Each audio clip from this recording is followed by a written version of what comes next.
একসাথে পদত্যাগ করলেন জলপাইগুড়ি খারিজা বেরুবাড়ি ১ নম্বর গ্রাম পঞ্চায়েতের প্রধান ও উপপ্রধান। শারীরিক পরিস্থিতি খারাপ থাকার দোহাই দেখিয়ে প্রধান রিঙ্কু মিত্র সরকার এবং উপপ্রধান মুক্তা বারুই পদত্যাগ করলেন। জলপাইগুড়ি সদর বিডিওকে পদত্যাগপত্র জমা দিয়ে তাদের সিদ্ধান্তের কথা জানালেন তৃণমূলের দুই জনপ্রতিনিধি। খারিজা বেরুবাড়ি ১ নম্বর গ্রাম পঞ্চায়েতের মোট আসন ১৪, তৃণমূলের দখলে ছিল ১০টি, বিজেপির দখলে ছিল ৪টি পঞ্চায়েত। দুর্নীতির কারণে একাধিক তৃণমূলের জনপ্রতিনিধিদের দেখলেই ডিম থেরাপি দিতে দেখা যাচ্ছে সর্বত্রই। যদিও খারিজা বেরুবাড়ি ১ নম্বর গ্রাম পঞ্চায়েতের কোনো দুর্নীতির প্রকাশ্য এখনো আসেনি। রাজনৈতিক মহলে প্রশ্ন, এই ডিম থেরাপির কারণেই তৃণমূলের দুই জনপ্রতিনিধি নিজেদের পদ থেকে পদত্যাগ করলো না তো?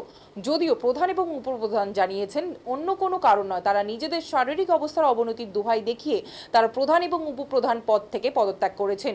সদর বিডিও বিপ্লব কুমার বিশ্বাস জানিয়েছেন প্রধান এবং উপপ্রধান দুইজন তাদের পদত্যাগপত্র দিয়েছেন, পরবর্তীতে সরকারি নিয়ম মেনে তাদের পদত্যাগপত্র গৃহীত হবে।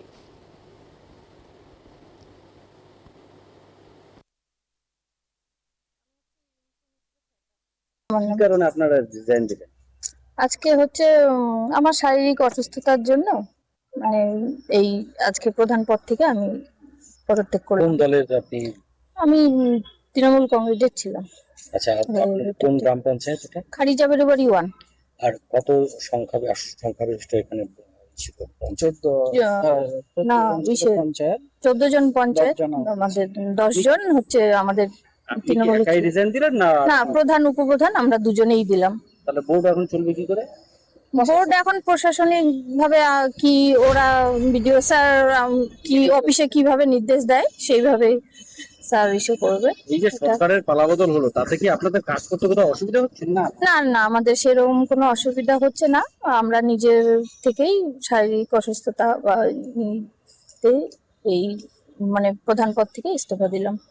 রিজাইন দেওয়ার মূল কারণ কি শারীরিক অসুস্থতা? হ্যাঁ, শারীরিক অসুস্থতা দুজনেরই? দুজনেরই। আমি হচ্ছে রিঙ্কু মিত্র সরকার। আমার দাদা, আপনার নামটা কি? আমার নাম হচ্ছে মুক্তা বারুই। কেন রিজাইন দেওয়ার উদ্দেশ্যটা কি? শারীরিক অসুস্থতার জন্য রিজাইন দেওয়া।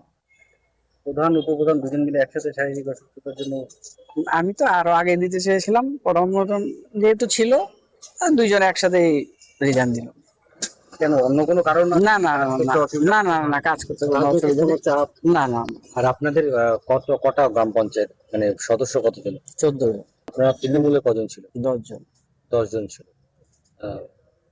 তাহলে কি ভোটটা কি ভেঙে গেল? ভোটটা ভেঙে গেল। এখন প্রশাসন যেভাবে চালাবে, বিডিও সাহেবকে আমরা দিলাম, উনি বললো যে 1 সপ্তাহ পরে মানে 2-3 দিন পরে সে করবে। ইস্তফা হয়ে যাবে। আপনারা কি মানে একদম বসে গেলেন নাকি বিজেপিতে? না না না, আমরা পার্সোনাল যেভাবে সাধারণ লোক আমাদের ভোট দিয়ে জিতিয়েছে, আমরা সাধারণ পঞ্চায়েত সদস্য হয়ে আমরা কাজটা করবো। এমন বিজেপিতে যাওয়ার কোনো? না না, এরকম কোনো চিন্তা ভাবনা নেই এখন। এমন একটা সময় আপনারা ইস্তফা দিলেন, ঘোর বর্ষা এবং প্রচুর কাজ, এবং এই সময় ফলে এই সময় ছেড়ে যাওয়াটা এটা কিভাবে দেখছেন বিষয়টা? ব্যাপারটা তো শারীরিক কারণে, এটা পঞ্চায়েত হিসাবে তো কাজ করবোই। যদি বিজেপি থেকে ভোট গঠন করার মনে কোনো রকম কোনো প্রস্তুতি নেয়, যদিও তো সংখ্যা কম, সেক্ষেত্রে আপনারা কি সমর্থন জানাবেন, কিছু ভেবেছেন? না, সেরকম কিছু আমারও ভাবি আর দলের সঙ্গে কোনো কথা? না না। এই যে এত বড় একটা নির্বাচন গেল, পালাবদল হলো, দলের সঙ্গে যোগাযোগ রয়েছে? দলের সাথে যোগাযোগ আছে। তৃণমূলের শীর্ষ নেতৃত্ব যারা, তাদেরকে জানিয়েছেন আপনারা যে পদত্যাগ করছেন? হ্যাঁ, আমাদের যারা আছে নেতৃত্ব তাদেরকে জানানো হয়। তারা কি মত দিয়েছিলেন? তাদের সাথে পরে আর কোনো কথা হয়নি, বলার পরে সেইভাবে আর কথা হয়নি আমাদের সাথে। দাদা,